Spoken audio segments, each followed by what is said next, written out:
I have to say, this is by far the best trade that I ever made.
I'm going to take a little break here. I got to tell you a story.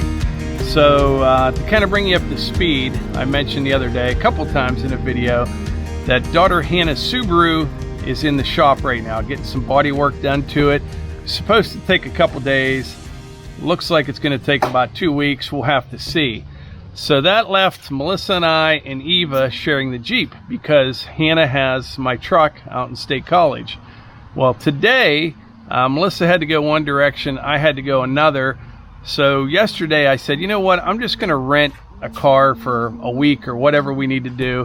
Hannah was going to come back here, give me my truck, I'd give her the rental car, and we'd be good to go, right? Everything would be set, right? We thought everything was going to be good. That was the plan. That was the plan.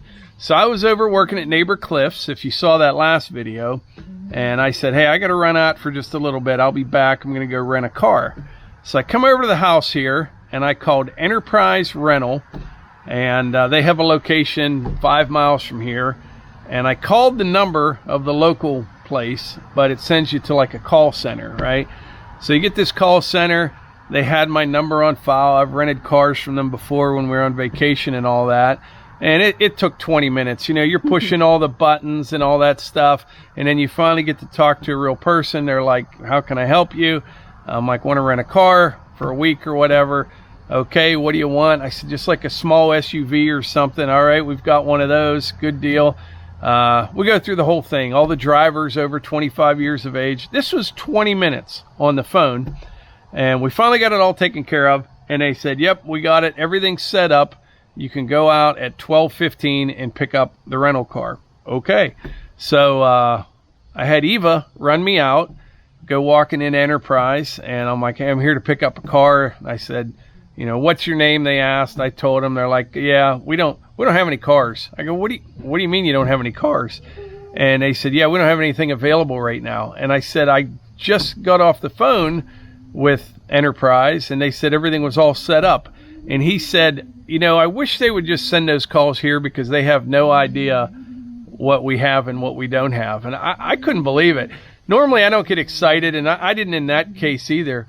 I just can't believe how bad some companies do things. You know what I mean? So I took time out of my day, spent all that time on the phone, and you drive out there, and they had no intentions on renting a car. Right. It's crazy how it all works out. But still no car, but we do have a nice Land Rover Defender here to use for a few days.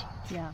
So yeah, we were talking, it's not just rental car companies. Everything's messed up right now. I'm turning into a bit of a prepper. I've always been like a borderline prepper, I guess you could say. We've always been prepared.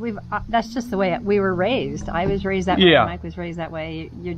You learn to be prepared. You don't show up for a gunfight without a gun. You know, you learn how to be prepared for whatever happened. An ice storm. We had an ice storm a few years ago, and it was about a week, wasn't it, without power? Yeah, and it was maybe more than a few years ago. It was probably 5 some years ago. And yeah, it was, our power was out for at least 4 days or so. And we have, we do food storage generators. And yeah. When I say prepper, like, I'm not going to go all out and build a bunker that you guys are going to know about, but just not to have to rely on the norm of. Yeah. I always go on Tuesdays and fill up all of our vehicles, or I always go. Well, like, what if you can't do that? If there's no power, the pumps aren't going to work. That's first thing is going to be fuel storage, both for the equipment and for some ethanol-free gas as well. That's going to be the first thing that we do. But you were talking about a restaurant the other day. Just everywhere you turn, it's not just renting a car or getting Hannah's car fixed and hoping that all the parts are there. And then there's a delay on that. And so now we're going into 2 weeks for repair. We tried to go to have lunch at a steakhouse the other day, and there was a sign on the door that said they don't open until 3:30. Because normally they're open for lunch. They had staffing issues everywhere. So for all of you out there that still go to work every day and care about what you do, we are so appreciative, because it doesn't seem to be the norm anymore. And we all, little things happen. So what, we can't rent a car. We have a great friend that lent us one. Not the end of the world. But what happens when some of these shortages are things like electricity or gasoline or food? You know what I mean? In the Pittsburgh area here in Southwest PA, there's a terrible shortage of school bus drivers. Yeah, not only school bus drivers, truck drivers, literally every profession out there, there seems to be a shortage of workers. I have to say, this is by far the best trade that I ever made. I gave him a BX bucket full of firewood, and he left his Land Rover Defender here with the keys. So they have an extra vehicle as it is, and he was headed out of town for a few days, so he said just bring it back whenever you're done with it. No rush at all. I don't know much about these, but boy, does it ride nice. Loaded with tech. This and the Jeep are both very capable off-road vehicles, but this is more obviously a luxury off-road, I guess you would call it. Plus you got yourself a snorkel here. We could try that out in the pond down there. Quite the vehicle though. I'm not sure what this is. Maybe just like additional storage. Maybe that's where he put the window unit air conditioner. I don't know. But all these Land Rovers, well, I don't know if all of them do. They've got these little windows up here, kind of reminiscent of the Land Rovers from yesteryear. You know what I mean? I call these giraffe windows. When they're out there on a safari, you can sit in a seat and look up at these little windows right here. Here's a look at the back seat here. It's got a big skylight here. And these are those little windows I was talking about right there. Really nice interior. Really nice vehicle.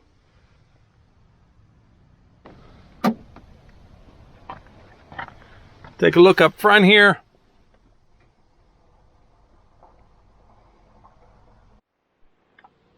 Let's take her for a little spin here.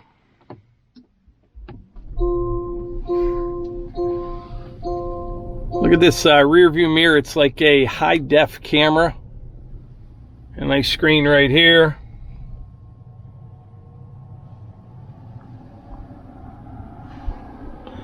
Seats are very comfortable.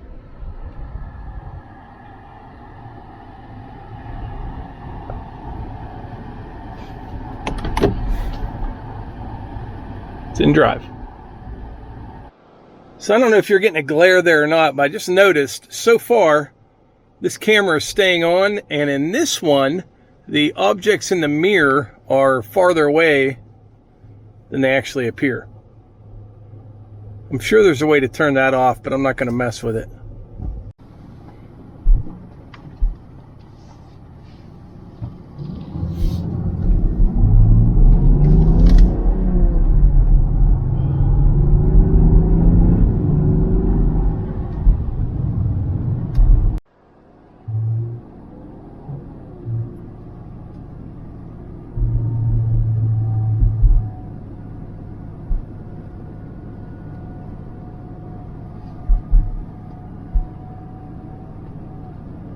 All right, we're headed back towards the house now, but my first impressions of this vehicle is it feels solid. It feels heavy, it feels solid, it rides nice, and it's got a lot of power.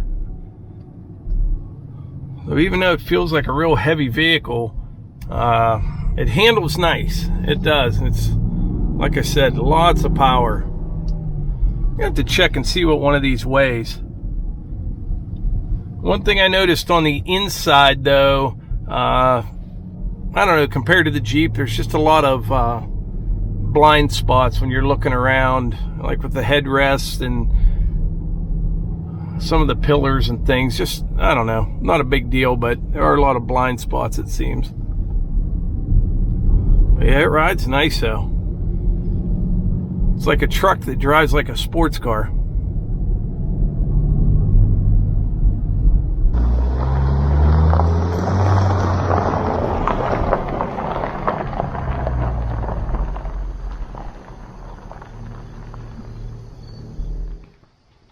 So what do you think of the Defender? Just you and this trade, man. Quite the trade. A little bit of firewood. Go and totally redeem yourself. Yeah. Yeah, this is crazy. I explained it as it feels very solid. It feels heavy, but it handles really well. You know what I mean? So it handles like a sports car, but it feels very solid. It's tight. Yeah. I just drove it once, like, you know, probably a 20-mile round trip, and it was fun. It's nice, it's comfortable, it drives really well.